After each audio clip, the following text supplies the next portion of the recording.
Okay, the next thing we should discuss is inertia and its types. Okay, we just discussed that what is first law of motion and we talked about inertia in it.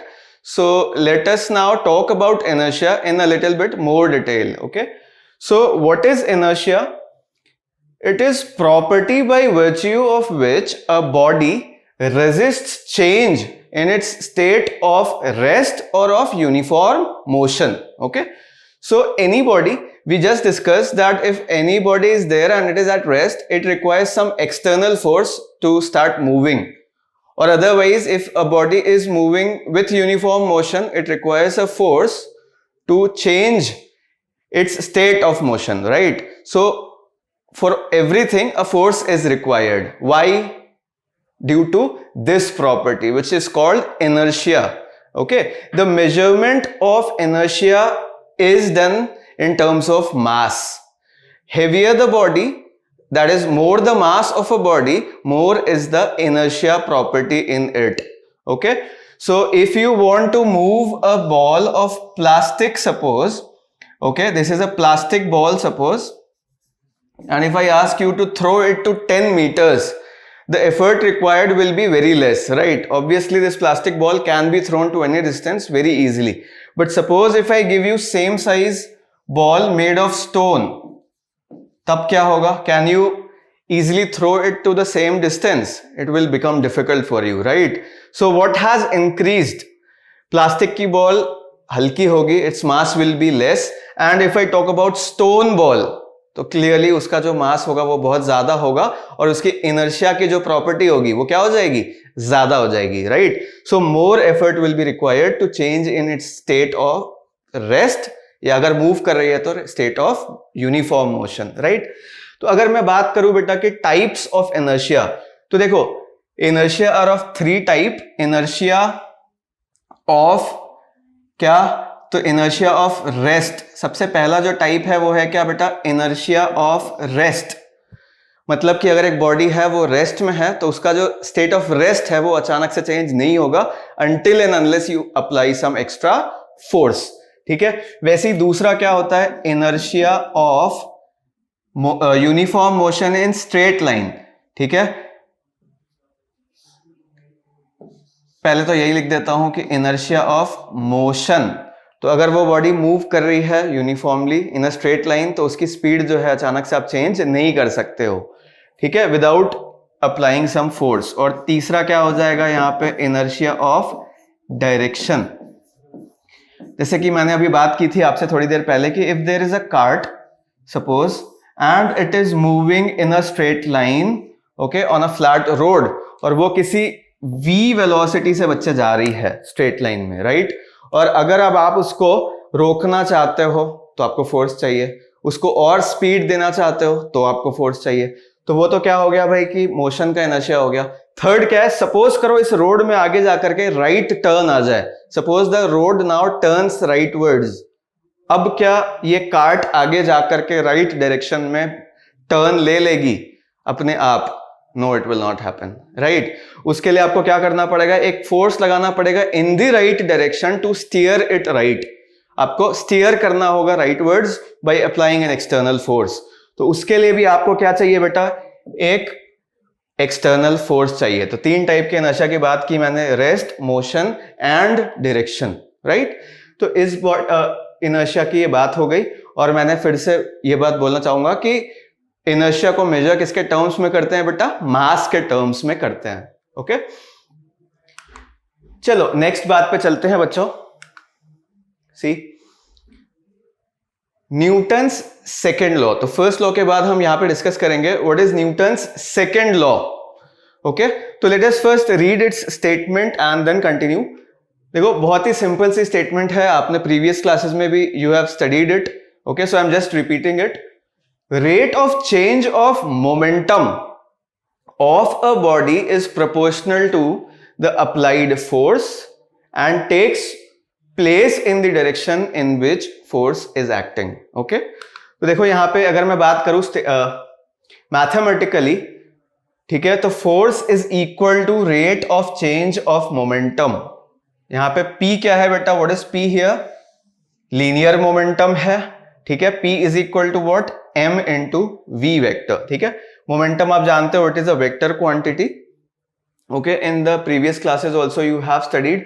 तो अगर मैं यहाँ पे थोड़ी सी और detail में बात करूं तो देखो क्या लिख सकता हूं, d by D T of p की जगह क्या लिख सकता हूं मैं यहाँ पे, m into v vector, correct है। तो अगर बॉडी का मास कांस्टेंट है सपोज करो, तो what can we write, m और फिर अंदर क्या बचेगा, v vector, right. And differentiation of v vector that is velocity vector gives you acceleration. तो फिर ये वाली स्टेटमेंट आ जाती है that net force is equal to mass into acceleration, right. तो let me again repeat the statement. What is seconds law of motion? It states that rate of change of momentum is proportional to the applied force and it takes place in the direction in which the force is acting, ठीक है। तो जो body का momentum होता है वो change हो जाता है और उसका जो चेंज पाया जाता है it is in the direction of applied force only, okay,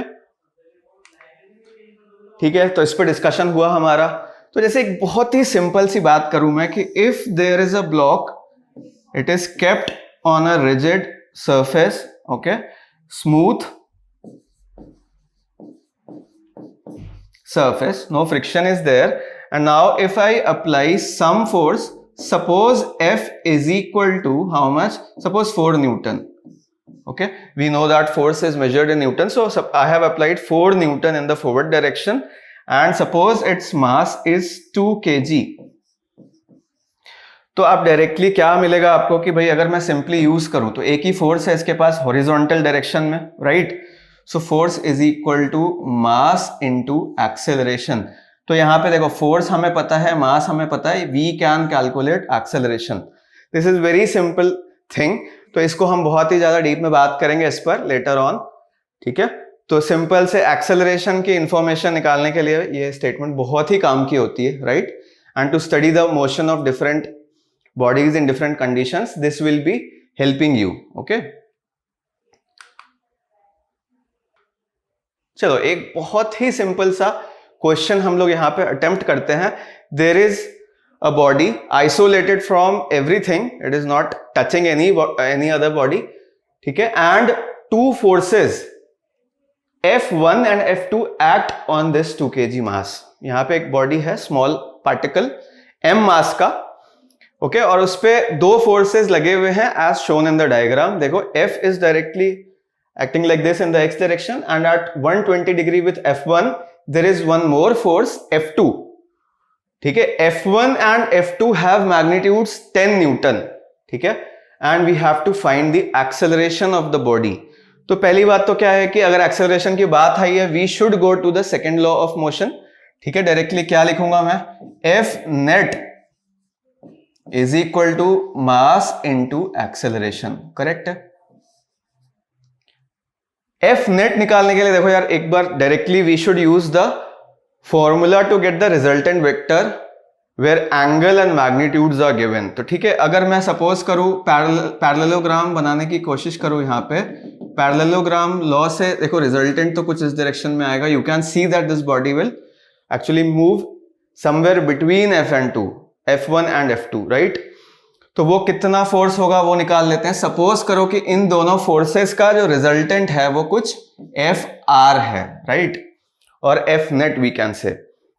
तो वो कितना होने वाला है भाई, Fr we can write as, वही वेक्टर सम का फॉर्मूला लगाते हैं, F1 square plus F2 square plus 2F1 F2 into cos theta, right. तो बच्चे अगर यहां पे मैं वैल्यूज पुट करूं तो we can see that F1 and F2 both have same magnitude, ठीक है, 10 10 है। तो यहां पे डायरेक्टली लिख सकता हूं, देखो 10 का स्क्वायर प्लस 10 का square plus 2 into 10 square into cos 120 degree, ठीक है। And you clearly know that 120 cos 120 will give you minus half, right? So if I put the values here, यहाँ पे क्या आ जाएगा 100, ये आ जाएगा 100 और ये क्या हो जाएगा -1/2। तो फाइनली आपको एक 100 मिल जाएगा, 2 2 कैंसिल हो करके, ठीक है, तो फाइनली हमें क्या मिल जाता है, 10 न्यूटन ही मिल जाता है. You can do the calculation yourself. ठीक है, तो जो नेट फोर्स आ जाएगा बेटा, जो नेट फोर्स वो है 10 न्यूटन. तो अगर मैं यहाँ पे डायरेक्टली अगर मैग्नीट्यूड्स की बात करूं तो कोई चिंता करने की बात नहीं होगी, डायरेक्शन अलग से अगर सोच ले तो नेट फोर्स की मैग्नीट्यूड क्या हो गया, 10 न्यूटन.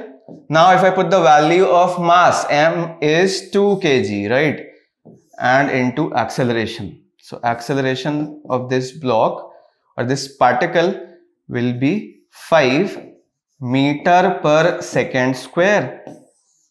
ठीक है, अब अगर डायरेक्शन की बात करूं तो अपनी अभी अभी बात हुई थी कि the rate of change of momentum, that is acceleration जो हो, मतलब फाइनली अगर मैं एक्सेलरेशन की बात करूं तो वो भी नेट फोर्स की डायरेक्शन में ही होने वाला है, right. So the acceleration will be 5 metre per second square in this case.